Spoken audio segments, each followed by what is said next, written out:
Meu lindo marido vai baixar um pouquinho, né? Né, querido marido? E aí, povo de Deus, vamos lá enviar a live ligeira. Seguinte, amanhã, 2 horas da tarde, tem constelação. Vou atender. Eu quase não consigo mais atender com constelação, porque a minha agenda tá a bombar. Leiliane, por quê? Porque graças a Deus eu tenho uma agenda cheia e eu tô fazendo mestrado, né? Então a minha loucura de entregar a tese. Se não tiver mais nenhum problema na vida, meu amor, procure um mestrado. Entendeu? Se você acha que você já se humilhou por um macho, é porque você nunca quis um diploma. Porque se você quiser um diploma, você vai saber. E aí, manda um assuntinho pra gente assuntar. Eu gosto quando vocês mandam um assuntinho. Ainda tá rodando aí os vídeos da história dessa série, né? Gente, quem viu o jogo da Argentina? Que palhaçada foi aquela, hein? Ai, não dá.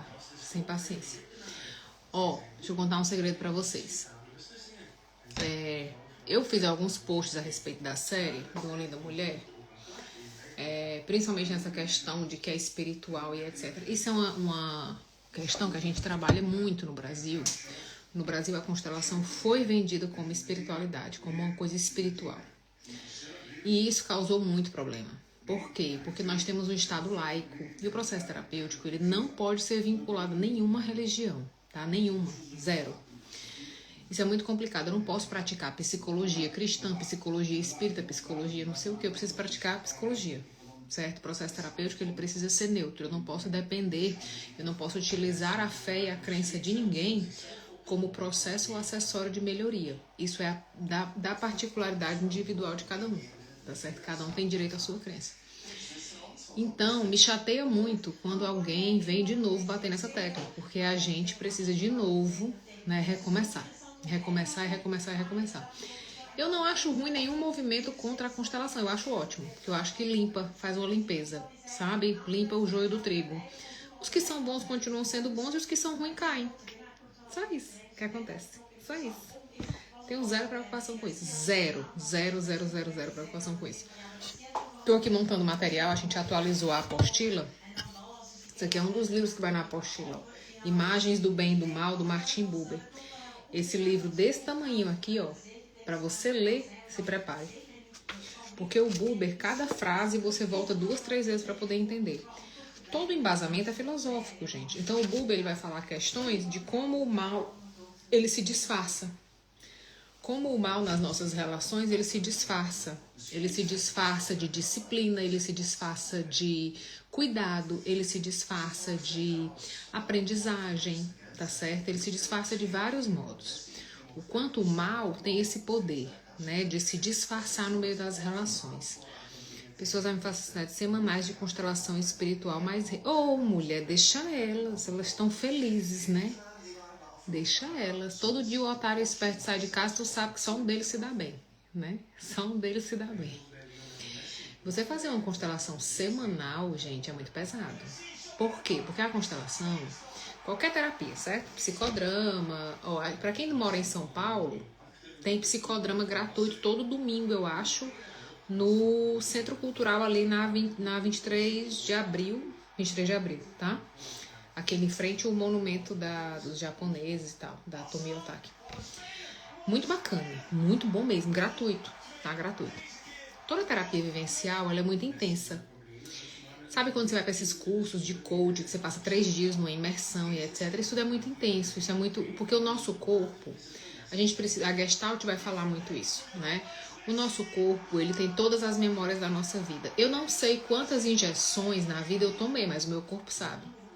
A nossa memória celular, a nossa memória genética, ela é muito forte. E a gente fala nesses processos terapêuticos que o corpo não mente.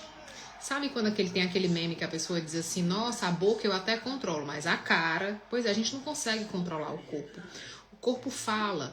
Quando você passa por alguma situação, você diz, nossa, eu sabia que não ia dar certo. Eu senti que tinha alguma coisa errada. O teu corpo sente isso, ele sabe te contar essa história. Então, quando a gente vive processos vivenciais que envolvem catarse emocional, eu jamais indicaria que isso fosse semanal. Por quê? Porque a pessoa precisa de tempo para digerir, a pessoa precisa de tempo de adaptação. Só que eu também entendo a pessoa que busca um encontro. O que acontece? Nós somos seres de encontro, tá certo? E o Buber vai falar disso. Esse cara que eu estava mostrando o livro aqui, toda a base é dele, tá? Tudo que você acha que o Hellinger diz é dele, tá? A gente tem esse módulo no curso que mostra justamente as referências de cada um, de onde vem de verdade essa história, o que essa história quer dizer. Nós somos seres de encontro, e o Buber vai dizer exatamente isso, que até nós, eu comigo mesma, eu preciso me encontrar. Vai ter uma época da vida que a pessoa vai dizer assim, nossa, quando eu fiz direito eu me encontrei. Ou quando eu cheguei no lugar tal, ali eu me encontrei, ali eu me senti em casa.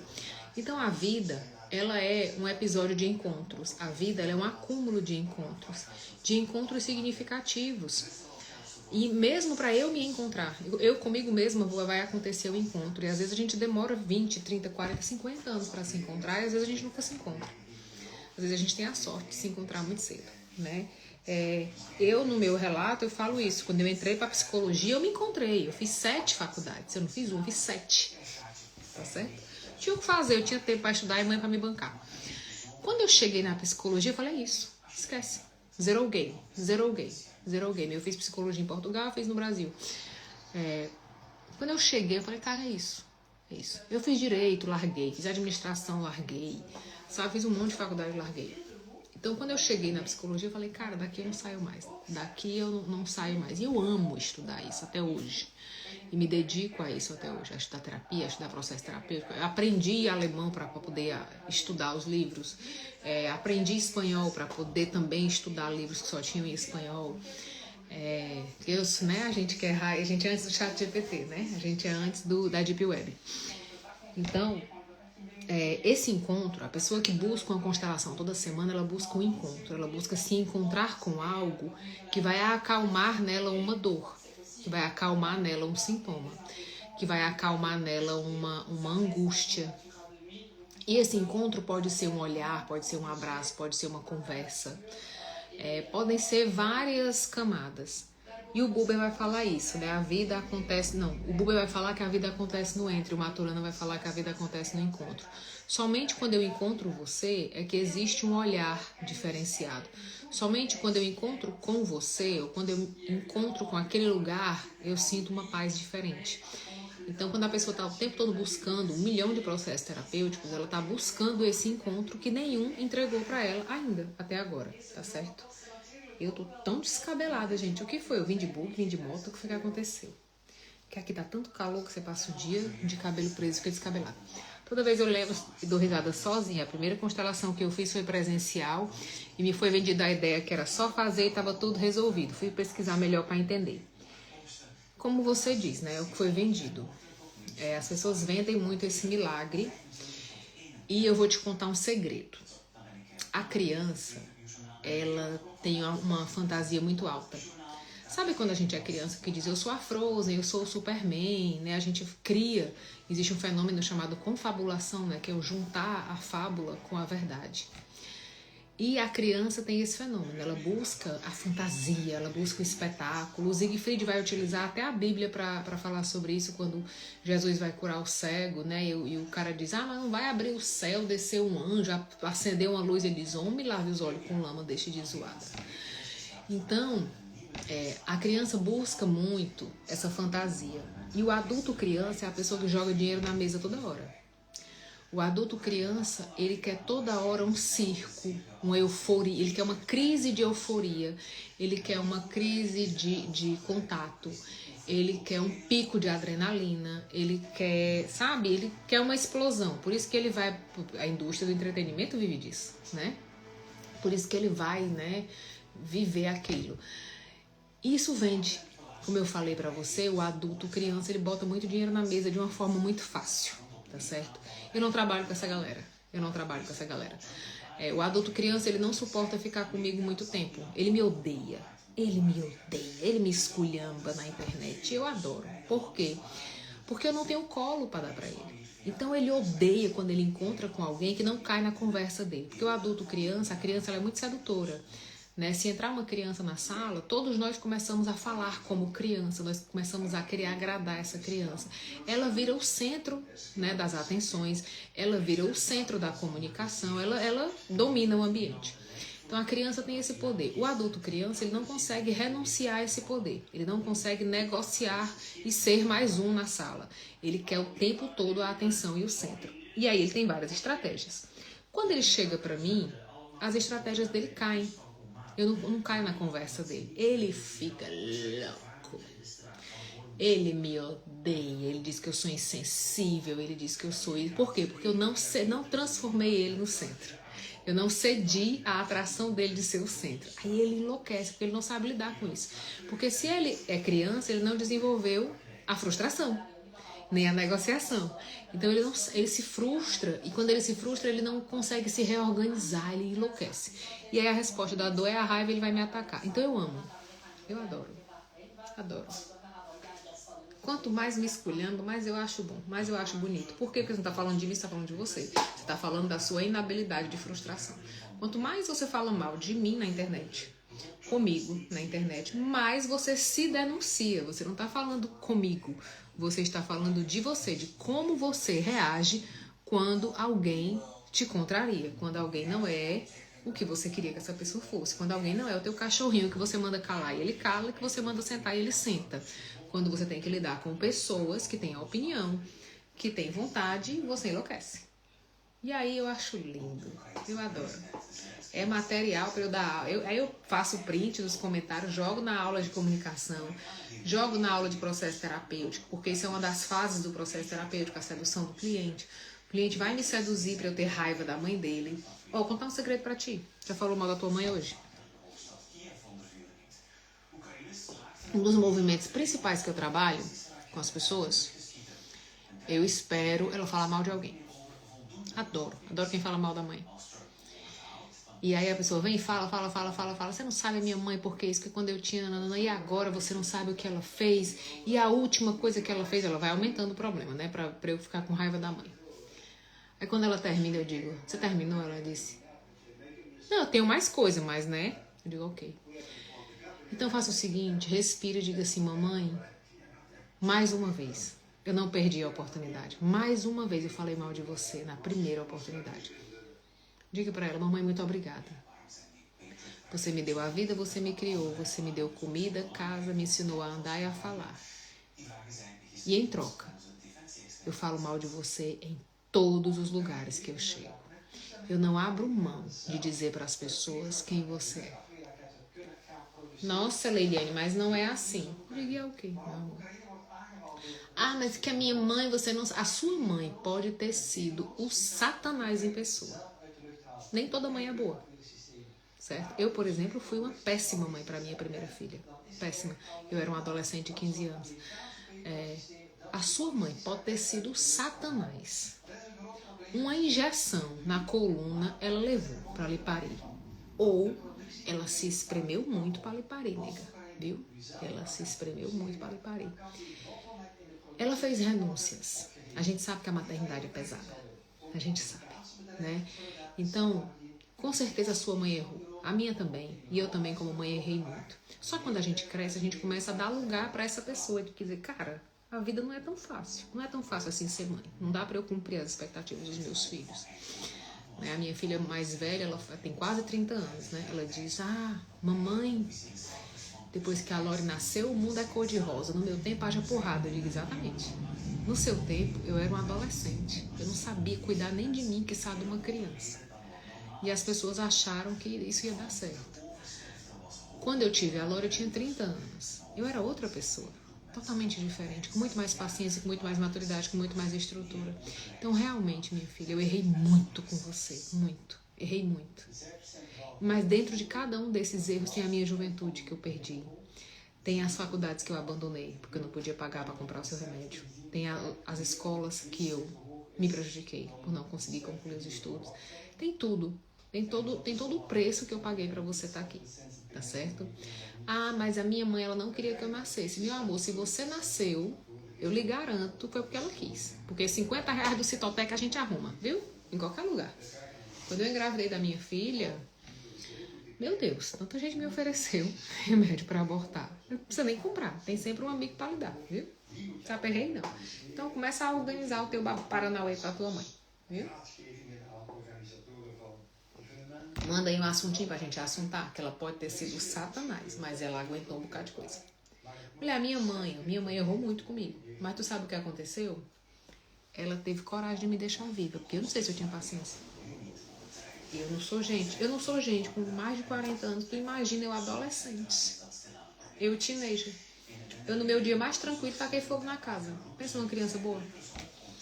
E mamãe ainda me deixou viva, tá ótimo. Tá ótimo.